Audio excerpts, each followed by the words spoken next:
Welcome back. We are playing Victoria 3, and we are playing as Arabia/Egypt. Our empire has gotten quite large. Our trade union is even larger. And right now we are kind of playing more towards getting to the end of the game.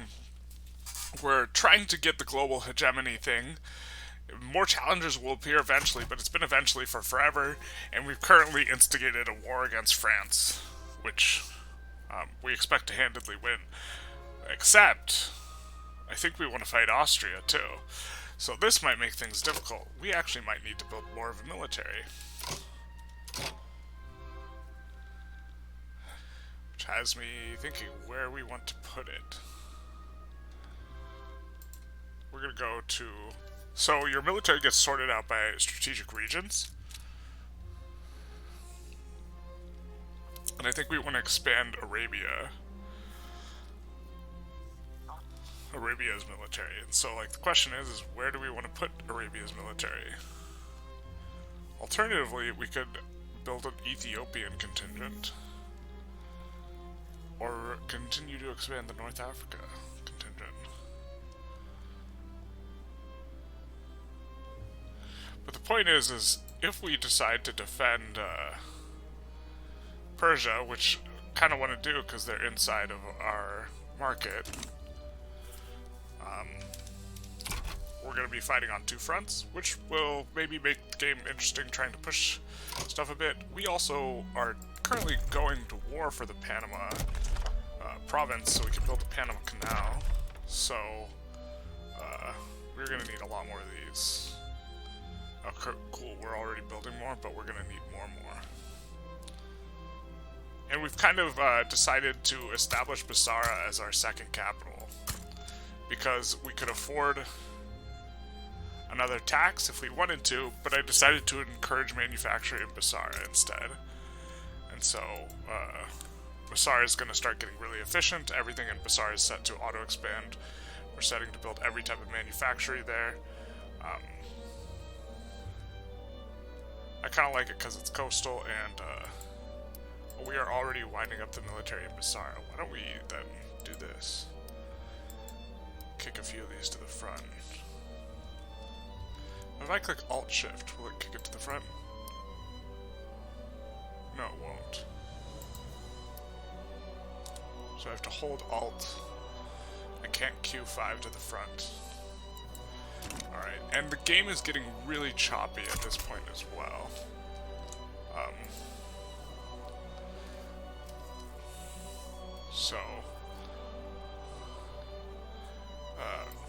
Might need to start a new game soon. We've been saying this for a little while. I do want to get the achievement for... My understanding is... I guess I need to go back to the drawing board and double check that there is a global hegemony achievement, but we've also just... We've been waiting for, since like 1900, for more challenges to appear. And so,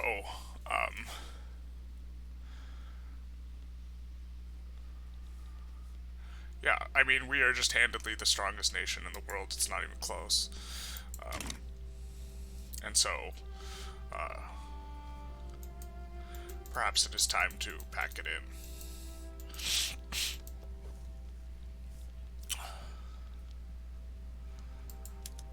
I'm waiting for Persia to offer us something.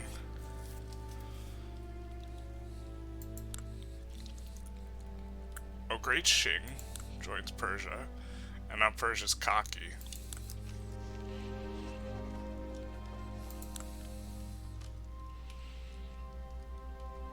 I think they could defend with just... What's this?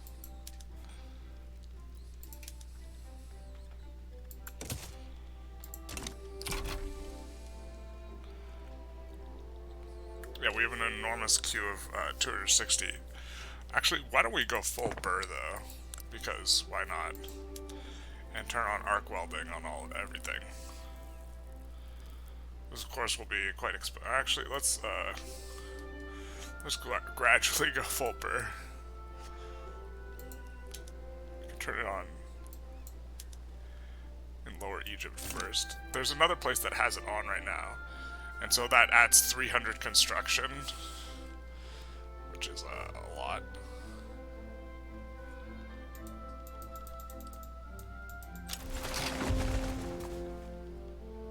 Looks like Austria backed down from that conflict, so we didn't even have to get involved on the other side, which is somewhat nice. Looks like all of our fronts are going to be winning this war.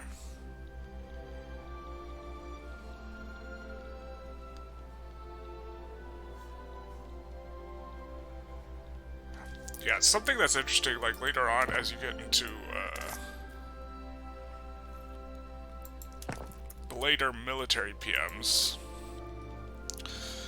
is that like you have all these different specialists or whatever, right? What's this? West Aegean. Revolutionary Greece, what are your ideals? Industrialized, conservative, defend the borders. Outlaw dissent. I think we will do something about you, kind sir.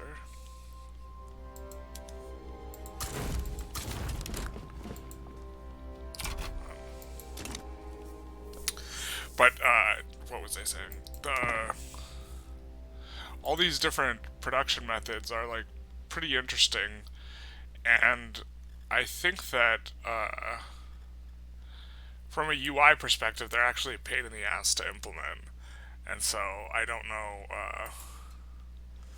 the best way to do this. I think I'm going to play until I finish the tech tree in this run, basically, which should be, like, a little after finishing the Panama Canal.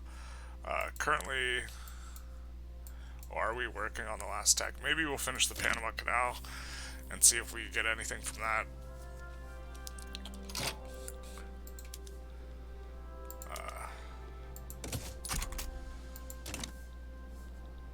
Also started to like really sort out our loyalists problem, and we're starting to get this standard of living coming back up. One reason to not like immigration is that it seems like it pushes the standard of living down.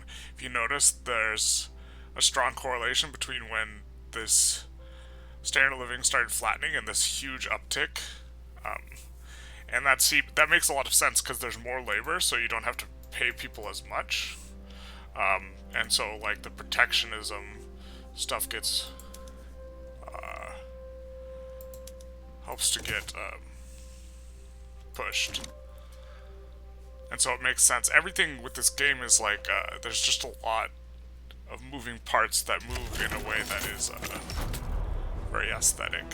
We perhaps should have added more, war goals, but I think we added the war goals we wanted beforehand. That we really wanted. Yeah, which was just the treaty port and war reps. We are gonna have to, I didn't even consider this, we are gonna have to take the war goal of Panama.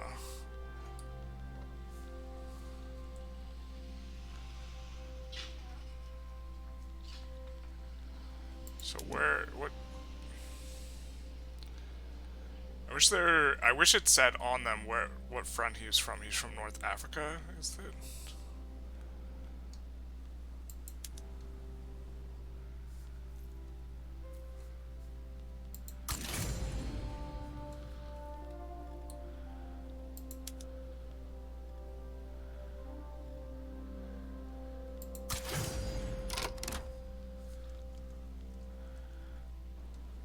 I will move someone from another front.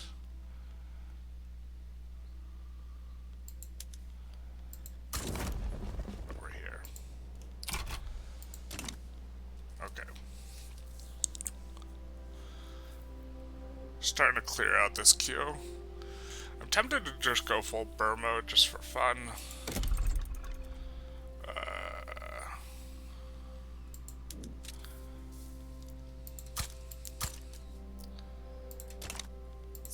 Infrastructure probably just completely messed up. Looks fine. Is it because we're not scrolled in enough? Oh, because we also like set ourselves to expand a lot of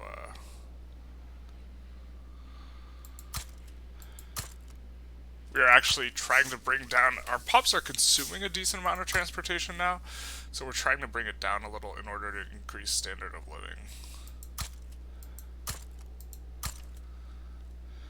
And so we're just trying to build some infrastructure that I think we'll build out into at some point.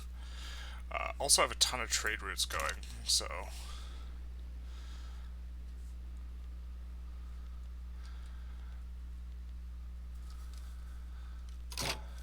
What is this?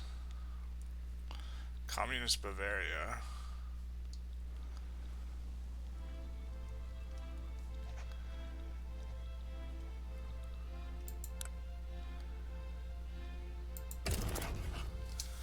Of course, we'll lean towards them because we're fighting France anyway.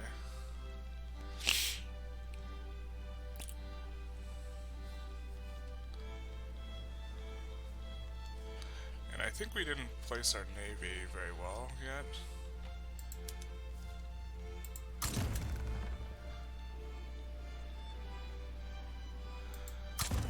Raid in the Isle de France.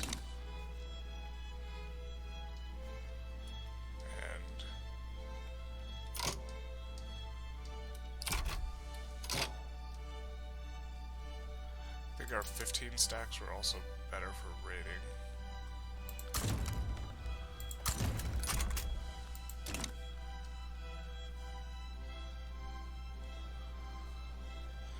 And what's expensive in our market? I think it's just electricity now. Yeah. We're fixing the porcelain and the radios to some extent. We've started importing luxury goods, but it's not going to make a difference. There's like, the demand is too high, so we're just going to have to build like an absolute ton of clothiers and furniture, because our pops are done consuming regular furniture. So this is our lower end pop, right? This is our lowest end pop. If we take a look at their consumption, they do consume regular clothes, but they consume just about as much money worth of luxury clothes, and they actually want to consume more luxury clothes. It's just that the luxury clothes are so expensive, so they sub in regular clothes. You notice, like the furniture, it's 5.8% of expenditures for luxury furniture. Where's regular furniture on this? Only 2.8% of their expenditure. So they're buying more units of regular furniture because regular furniture is cheaper, but like that's our poorest pop. If we look at our affluent, our upper strata,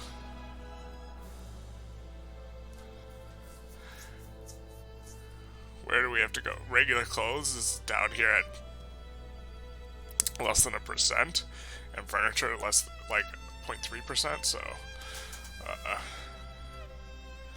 it's the late game. Like, the game seems very much more well adjusted to the earlier portions of the game than the later portions of the game, which seem like a little bit broken.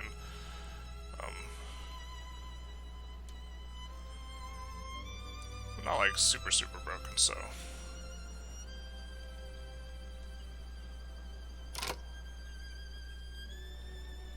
It looks like we occupied this. We could just keep there. I wish that we could send someone else to sit here. That way it would be difficult for France to land it. But the AI doesn't seem very good at the naval invasions. The reason why is because it's the war goal. But we will move him to advance this front.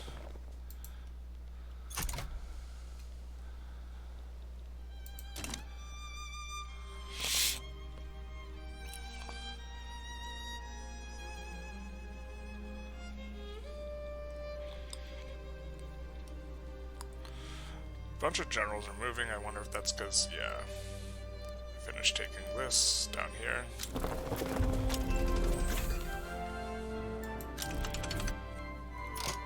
And, I think that was our second to last tech. Currently working on, the very last one here.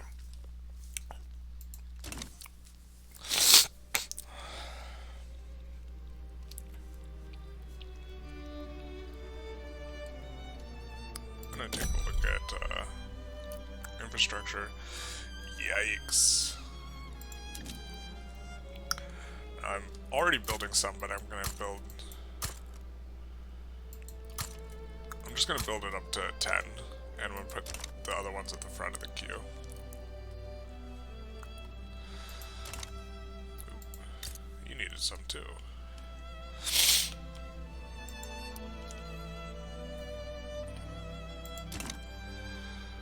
Running a bit of a deficit.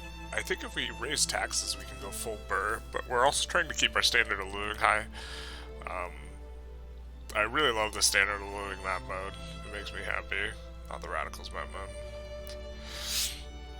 Notably, everyone who's in our customs union is also doing pretty good relative to the rest of the world. Like, most of South America's in our customs union, and they're doing pretty good because they have access to really cheap clothes, because we keep producing more and more clothes because they output both cheap clothes and expensive clothes, but we need the expensive clothes. That's most of our consumption, so the side effect is everyone in our market gets the cheap clothes, like, for really cheap.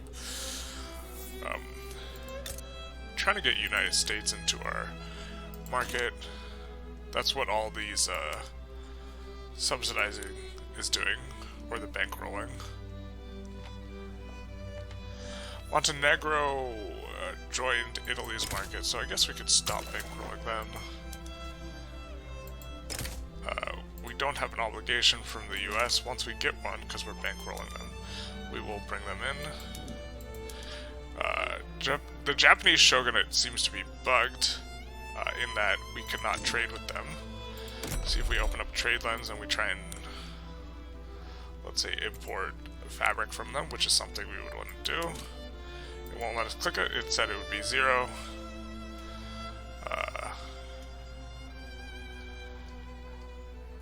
Unavailable options. Let's see what we can find.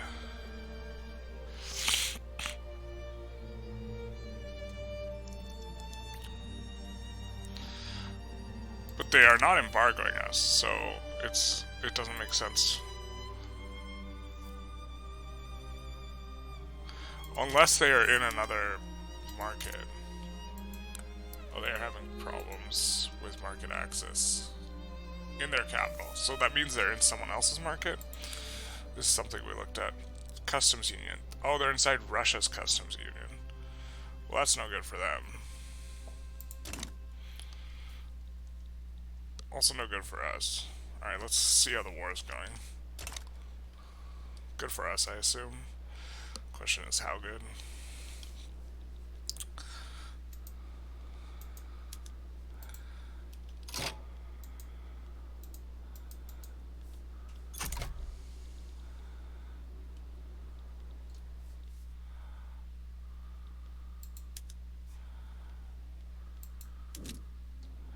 Thought we sent one to this front to deal with this rebellion. Haven't gotten a shred of land.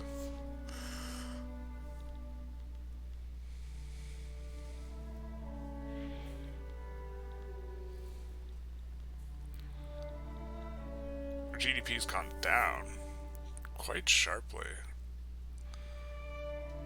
I wonder what that's about.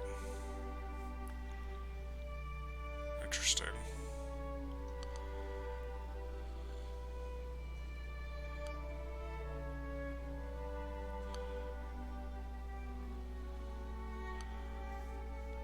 Standard living's kind of going up.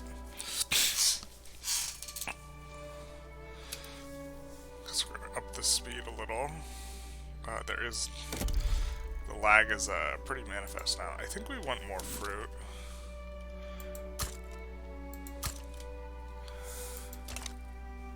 It is starting to become an expensive thing in our market. Too bad we can't produce much more of it if we want to, right?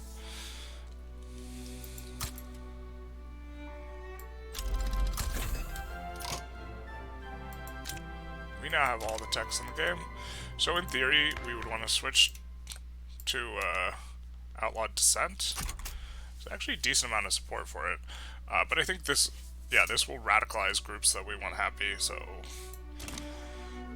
we could pass. We could enact property to women. This is something some groups are pushing for.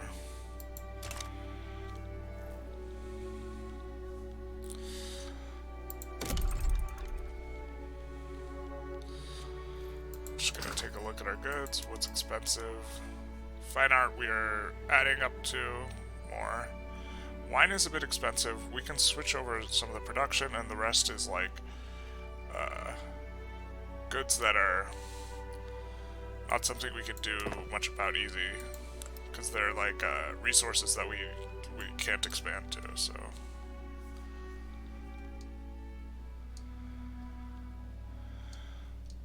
we will switch.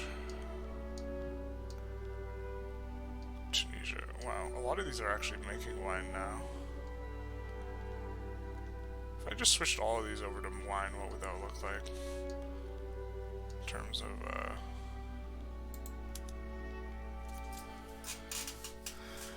make a little bit more money, make less sugar and fruit. There's a lot more wine consumption in our market overall than there used to be. I don't think getting rid of all the laborers is too terribly at the price of more oil. I guess it's not a lot of oil.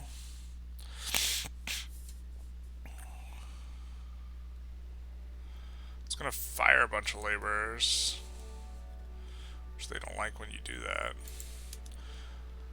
I think we might prefer electric fences as a means of getting that. Because oil is something that's expensive in our market that we can't do too much about.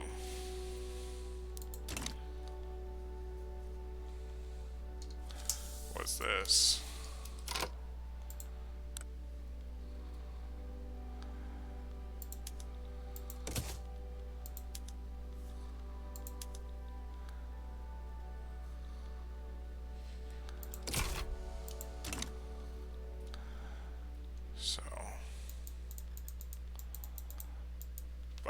Definitely feeling the pains of the lag, like on a near constant basis now.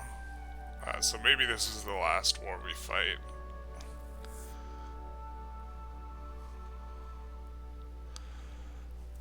We could build the Panama Canal. We've already done that in the Tunis run.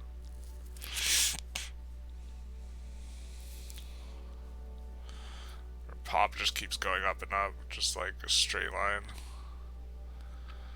And we have, so, enacted, we have, I actually think private health insurance is really strong. So if you have public health insurance, it would be minus 25% mortality, and it's like, well, okay. But if we take a look at what we have with private, it's minus 1% mortality per wealth, but it's actually 1.25. Or if each level is equal, it's 1.25. Because if we go to the institution, it becomes 1 at level 4, and so it's 0.25 per level. Our poorest pop has 20, so that's going to decrease, or over 20, and having 20 would decrease mortality by 25%, and so this is decreasing it by like a little under 30%, and so our poorest pops are dying at a rate that is lower than if we had private health insurance. And more importantly, I think that our richer pops are like a lot more valuable. Like, if the laborer dies versus if a machinist dies, it's like we have quite a bit of unemployment. Well, I know how to fix that actually. We just need to burr harder.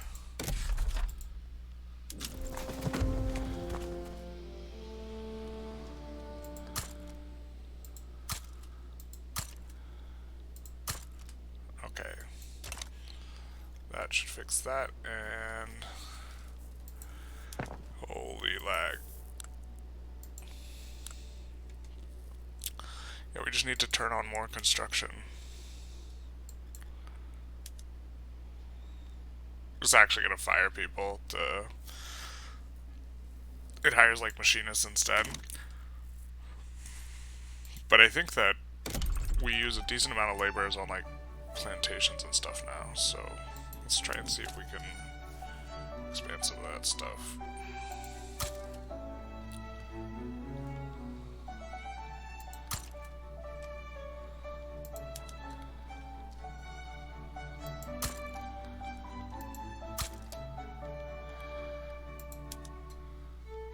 it's cheap and we can get it from like everyone.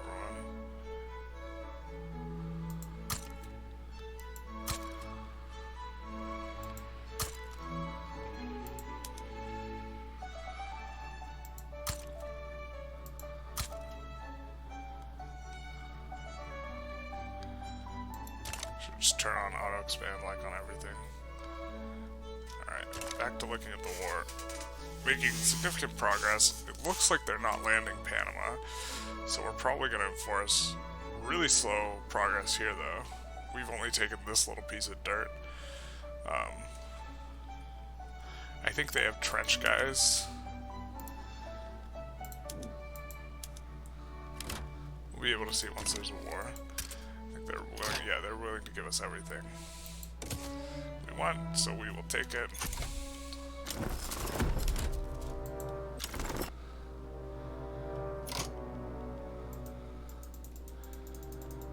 So now we could, let's just send someone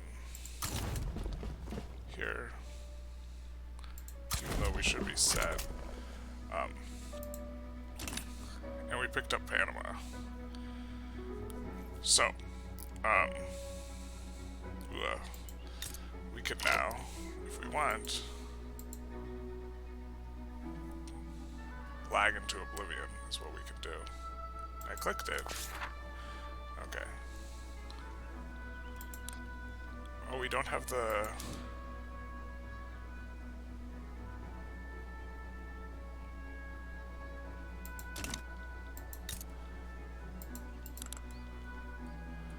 What do we have to manually...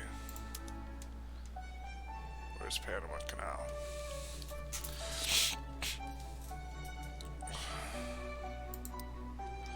Well, I mean, we're gonna put all this up to the top. But...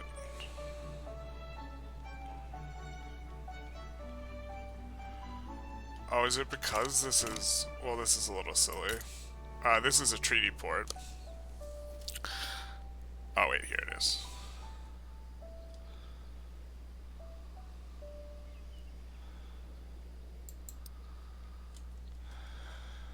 And that'll be finished in 100 weeks. But I don't think we're going to make it 100 weeks, because this flag is really choppy.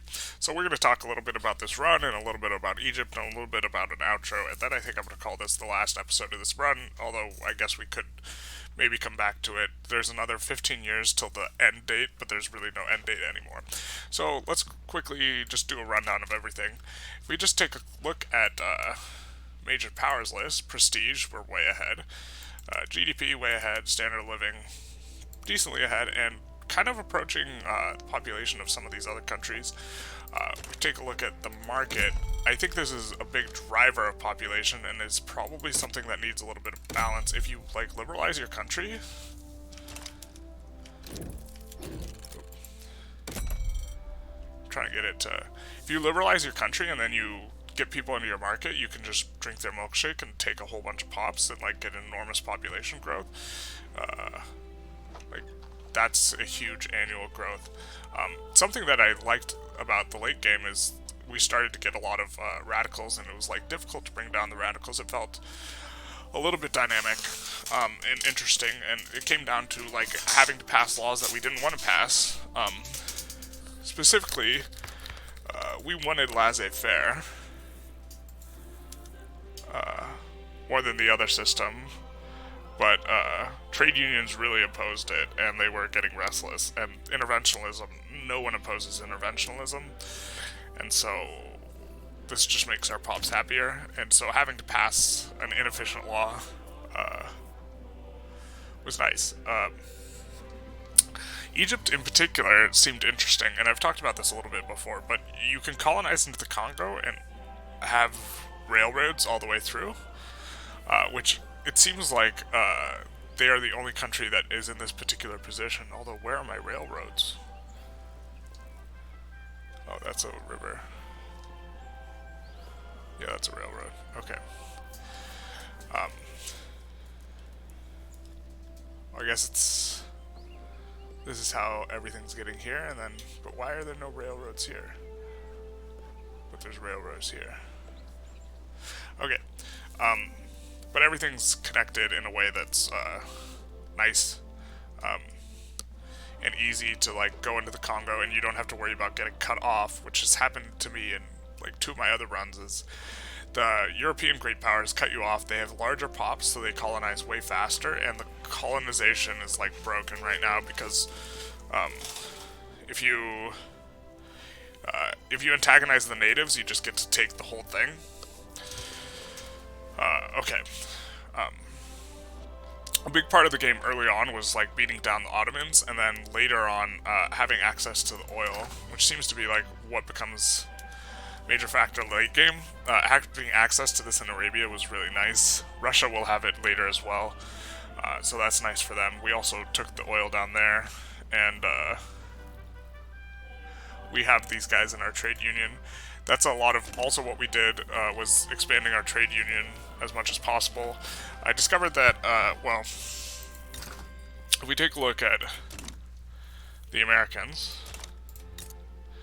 and go to interactions and invite to customs union, they're not going to accept, but if we take a look, a huge volume of trade makes them really support this more. So once we have an obligation, they would accept, and we would be able to pull them into our union.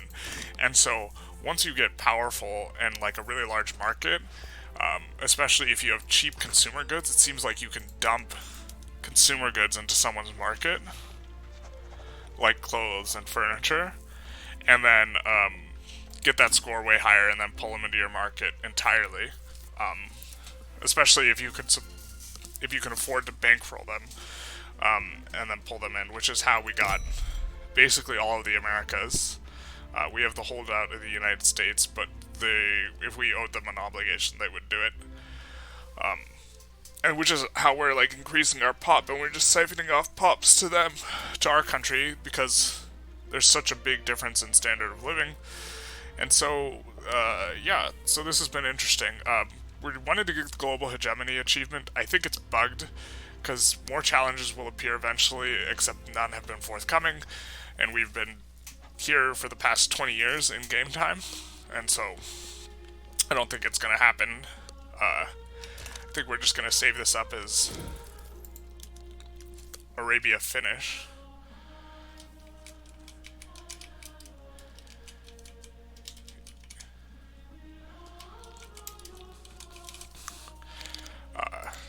And then call it a game.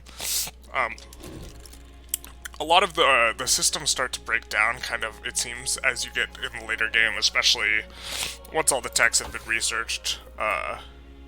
It seems like, I imagine they actually expand this into, like, stepping on Hoey's toes or something. Like, it seems, maybe not, but we'll see. Anyways, I hope this was enjoyable. It was certainly a bit short because the lag is, to me, no longer like playable through, especially when we're playing towards a goal of something I know not what, trying to get an achievement. So we'll probably start another run and see how things go. Anyways, if you liked the video, feel free to do the YouTube algo stuff, like, comment, subscribe, and have a good day.